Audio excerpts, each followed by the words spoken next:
안녕하세요. 책 읽고 부자 되는 그날까지 책부자입니다. 네, 오늘 부자가 되기 위해 읽어볼 책은 페이크에서 가짜 페이크 머니. 네, 첫 번째 부분의 Chapter 2. Chapter 2예요. Chapter 2는 뭐냐면 우리는 신을 신뢰한다. 당신은 누구를 신뢰하는가? 그래서 금에 대한 이야기들이나 여러 가지 신의 돈에 대해서 이야기가 나오죠. 같이 읽어보도록 하겠습니다. 1971년 8월 15일 리처드 M. 닉슨 대통령이 일시적으로 미국 달러의 근본이체를 중단하겠다고 선언했다. 1972년 6월 17일 워싱턴 DC 워터게이트 건물에 위치한 민주당 중앙위원회 본부에 불법 침입 사건이 발생했다. 유명한 워터게이트 사건의 시작이었다. 1973년 10월 10일 스피로 애그뉴 부통령이 부패 혐의에 대한 공소를 피하기 위해 탈세를 인정하는 불황쟁 답변을 내놓았다. 공화당 하원의 대표 제럴드 포드가 닉슨의 새로운 부통령으로 임명되었다. 1974년 2월 6일 하원에서 결의안이 가결되어 법사위원회가 워터게이트 사건과 관련해서 닉슨 대통령의 탄핵 요건 중 충족 여부를 검토하는 청문회를 할 수 있게 되었다. 1974년 7월 27일 법사위원회에서 탄핵소추 사유 3가지가 가결되었다. 사법방해, 직권남용, 그리고 의회에 대한 모독이었다. 1974년 8월 9일 닉슨이 대통령직을 사임했다.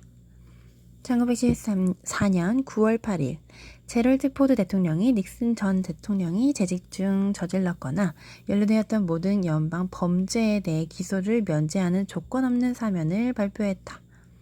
그런데도 우리들은 리더들을 신뢰한다. 정말로 이들이 우리의 리더인가? 그 후로 아무도 근본이제를 되돌리지 않았다. 그들은 그저 잊어버린 것일까 일시적인 조치였던 것일까? 왜 그리고 언제 영구적인 정책으로 변한 것일까? 그말 속의 금은 어디로 갔을까? 나는 미국 지폐를 들여다볼 때마다 궁금해진다. 거기에 이런 표어가 쓰여있다. In God we trust. 우리는 신을 신뢰한다. 우리는 왜 신을 신뢰해야 하는가? 신의 돈인 금과 은은 어떻게 되었는가? 금의 원자번호 79이고 은의 원자번호 47이다. 금과 은은 우리가 살고 있는 이 행성과 함께 탄생했다. 금과 은은 지구상에서 바퀴벌레가 한 마리도 남지 않고 멸망한 뒤에도 계속 여기 존재할 것이다. 그런데 왜 엘리트들은 가짜 돈에 우리는 신을 신뢰한다고 적어놓았을까? 역사상 가장 존경받는 리더들이 가짜 돈으로 더욱 부유해지고 강력해지는 것은 그다지 드문 일이 아니다. 종이돈은 중국 당나라 왕조 때 처음 사용되었고 후에 17세기 유럽인들도 그 실용성을 깨닫게 되었다.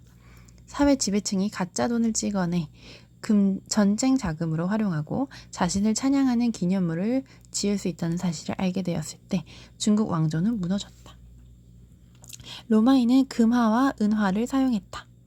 그들은 동전의 가장자리를 깎아 가짜 돈을 만들었다. 미국 주화의 가장자리를 살펴보면 대부분은 홈이 파여 있는 것을 볼 수 있을 것이다. 원래 금화나 은화의 가장자리를 깎아내기 어렵게 만들기 위한 방법이었다. 로마인들은 전쟁이 지지부진해지고 더 많은 전쟁 자금이 필요하게 되자 금화와 은화의 가치를 저하시켜 가짜 돈을 만들었다. 다시 말해 금화와 은화에 구리나 주석, 니켈 같은 저렴한 금속을 섞었다는 뜻이다. 1965년 미국 정부도 미국 은화의 가치를 저하시키기 시작했다. 그래서 은하 가장자리에 붉은색의 구리 성분을 볼 수 있는 것이다. 그레샴의 법칙. 그레샴의 법칙이란 간단히 말해 악화, 가짜 돈이 사용되기 시작하면서 양화, 진짜 돈은 사라진다는 뜻이다. 가짜 돈이 사용되기 시작하며 진짜 돈은 사라진다. 1965년 하와이의 힐로 섬에 살던 시절에 나는 근처 은행에서 달러 지폐를 10센트, 25센트, 50센트 동전으로 교환해 오곤 했다. 나는 집으로 돌아가 동전 묶음 속에서 진짜 은화만 골라낸 다음 구리 테두리가 보이는 은화는 다시 은행에 돌려주었다. 얼마 지나지 않아 내 커다란 천 가방은 진짜 은화로 가득해졌다. 내가 대체 왜 달러 지폐를 동전 묶음과 교환하여 진짜 은화를 모으기 시작했는지 나도 잘 모르겠다. 하지만 어쨌든 난 그렇게 했다. 나는 같은 해 뉴욕에 있는 학교에 입학했고 그 뒤로는 진짜 은화가 들어있던 가방을 다시 보지 않았다. 어머니가 다 써버리신 게 아닐까 궁금하다. 황금 세상을 찾아서 1996년부터 2012년까지 나는 파트너와 함께 일했다. 진짜 교사였던 그의 이름은 프랭크 레크라리였고 내 부자 아빠, 가난한 아빠와 대략 비슷한 연배였다. 그는 IPO를 통해 캐나다와 미국의 증권 거래소에서 여러 개의 금광과 은광을 공개했다. 프랭크는 직접 돌아다니기에는 나이가 많았기 때문에 대신 나를 세계 곳곳에 보내 금은광을 찾아보게 했다. 그것은 진짜 교육이었다. 페루 안데스에 있는 한 언덕 사면에 일렬로 나 있는 작은 채굴 구멍들을 따라가며 금맥을 살폈던 기억이 난다.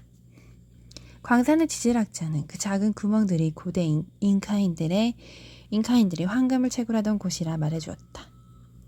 오래전 스페인의 프란시스 피사로가 이곳에 도착해 잉카의 지도자들을 모두 살해하고 황금을 강탈해 가기 전에 말이다.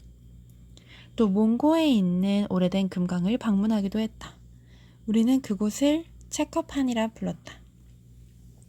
평지에 있는 데다 곳곳 뚫려있는 구멍들 때문에 체커판처럼 보였다. 우리가 매입한 광산들 가운데 가장 결과가 좋았던 곳 중 하나는 아르헨티나 남부의 외딴 섬에 있는 오래된 은광이었다. 우리는 은값이 온스당 채 3달러도 되지 않았을 때 토론토 증권거래소에서 그것을 상장했다. 은시세가 온스당 7달러를 돌파했을 때 꽤 훌륭한 실적을 올릴 수 있었다. 현재는 은값은 온스당 15달러 상당인데 불행히도 우리는 7달러 선이었을 때 그곳을 매각했다. 가장 규모가 컸던 곳은 중국에 있는 오래된 강산이었다. 우리는 계약금 없이 곧장 그곳을 인수했는데 계약서에 따르면 우리가 토론토 증권거래소에서 회사를 상장해 자금을 모이면 중국 정부가 광산을 내주기로 되어 있었다. 그래서 우리는 그렇게 했다. 좋은 소식은 우리가 어마어마한 금 매장량을 발견했다는 것이다. 확인된 양만 수백만 온스에 달했다. 1년 남짓한 동안 우리는 억만장자가 되었다. 스페인어를 곁들여 우리는 부른 영어도 만들었다. 문도로 광산, 즉 황금 세상이었다. 그러던 어느 날 정부 관리가 중국 정부가 사업 허가권을 갱신해주지 않기로 결정했다는 소식을 가져왔다.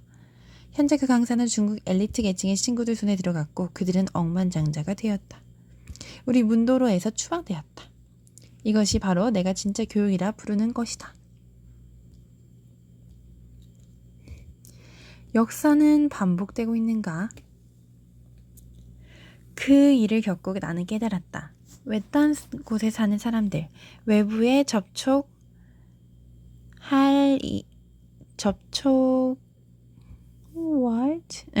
없이 아무리 고립되어 있는 이들이라도 금과 은의 가치에 대해서는 본능적으로 알고 있다. 그런데 우리에게 무슨 일이 일어난 거지? 신의 돈에 대해 이런 우리의 본능은 어떻게 된 걸까? 혹시 교육을 지나치게 많이 받은 건 아닐까? 우리는 왜 잘 알지도 못하는 사람들을 신뢰하는 걸까? 엘리트 계층이 가짜 돈에 우리는 신을 신뢰한다고 문구를 적는다는 이유만으로 왜 그들을 믿는 걸까? 다음 도표를 보라. 금, 가짜 돈. 금 대비 주요 화폐 가치. 금 대비 주요 화폐의 가치는 점점 바닥으로 내려가고 있죠. 엔화, 달러, 유로.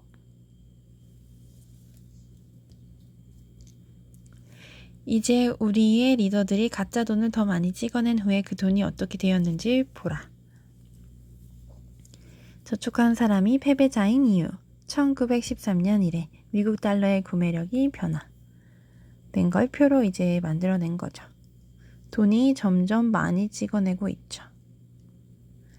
역사가 반복되고 있는가? 다음에 보게 될 사진은 1923년 길거리에서 돈을 가지고 노는 독일 아이들의 모습이다. 전부 수십억에 달하는 가짜 돈이다. 1차 세계대전 이후 바이마르 정부는 미화 1달러의 가치가 420만 마르크에 상응하는 지독한 인플레이션을 겪었다. 네, 여기 보면 아이들이 돈을 가지고 노는 장면이죠. 이 아이들이 갖고 놀고 있는 돈이 어디서 나왔는지 다음 도표를 보면 알 수 있다. 독일, 지폐 마르크 대비 금화 마르크 가치. 지폐 마르크는 점점 올라가지만 금화의 가치는 높은데 지폐가 이만큼으로 똑같은 지금 금을 사려면 점점 그게 이제 돈을 많이 내야 되는 거죠. 그러니까 돈의 가치가 너무 떨어진 거죠.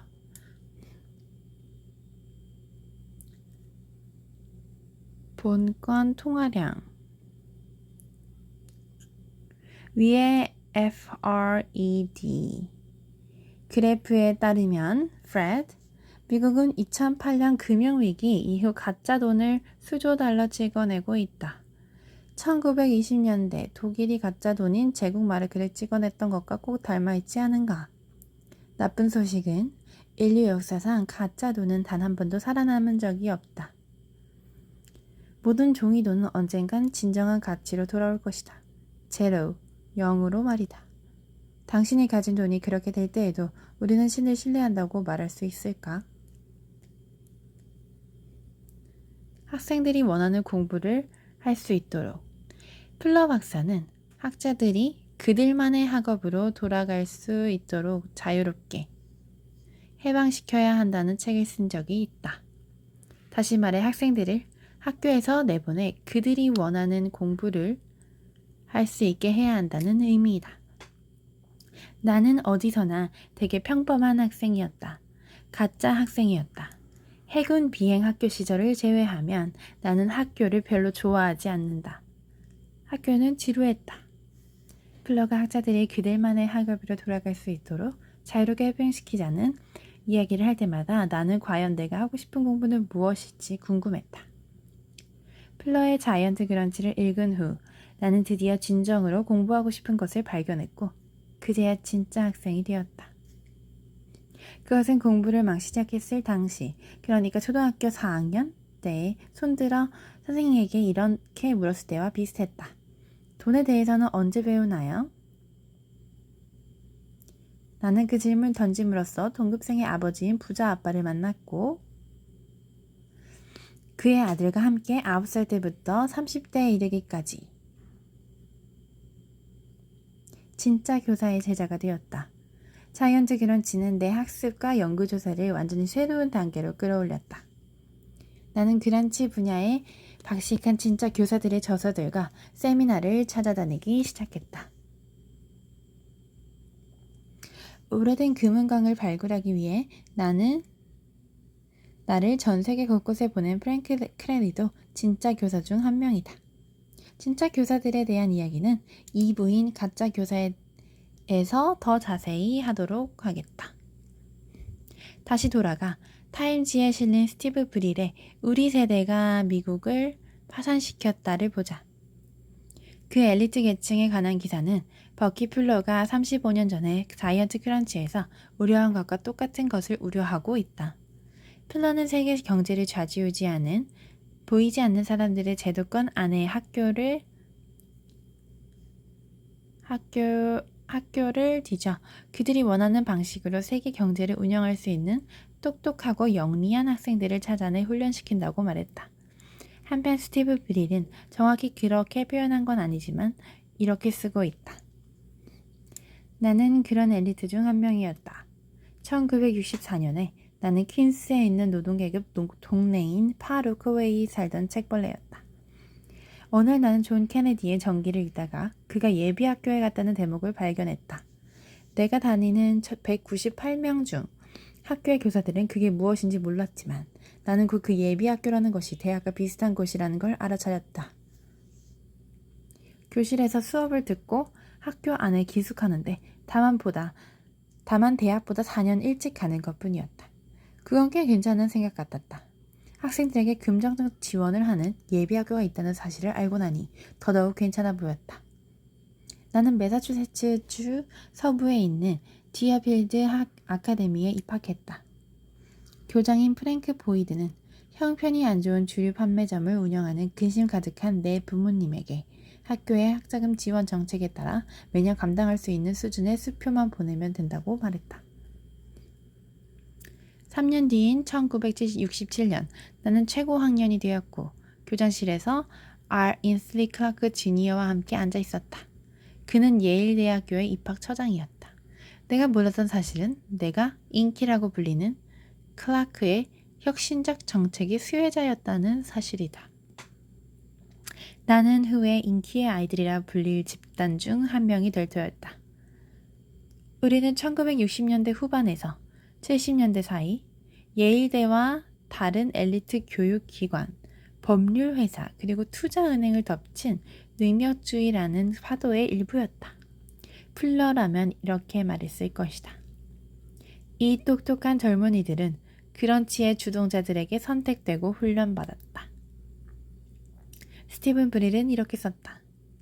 내 베이비붐 세대의 모범생들이 인류 대학을 졸업하고 직업세계로 들어서면서 그들의 개인적인 성공은 사회적으로 매우 심각한 결과를 불러일으켰다. 예비학교로 간 아이들. 부자 아빠의 이야기에서 하지 않은 이야기가 있다면 내 부자 동급생들이 리버사이드 초등학교를 졸업한 후 나나 부자 아빠의 아들처럼 공립학교에 간 게 아니라 사립 예비학교에 갔다는 것이다. 대부분은 140km 떨어진 하와이 빅 아일랜드 섬에 있는 하와이 예비 아카데미에 갔다. 어떤 아이들은 버락 오바마가 다녔던 오아우 섬에 있는 푸나호우 학교에 입학했다. 미래의 대통령도 스티브 브릴 같은 인기의 아이들 중 한 명이었다. 젊은 베리 오바마는 푸나호우를 거쳐 하버드 법학대학원에 입학했고 후에 미국 대통령이 되었다. 빌 클린턴과 조지 부시 대통령도 비슷한 길을 거쳤다. 내가 가난한 아빠에게 예비학교에 가도 되냐고 묻자 그분은 이렇게 대답했다. 우린 부자가 아니야. 그리고 공립교육의 책임자인 교육감의 아들이 사립 예비학교에 간다면 정치적으로도 옳지 않을 거다. 부자 동급생들이 예비학교에 다니는 동안 부자 아빠의 아들과 나는 길 건너 동네 아이들과 함께 힐로 중학교에 힐로 고등학교에 다녔다. 좋은 소식은 덕분에 날마다 서핑할 수 있다는 것이었다. 또 힐로 고등학교에는 하와이에서 제일 가는 미식축구팀이 있었고 나는 미식축구를 좋아했다.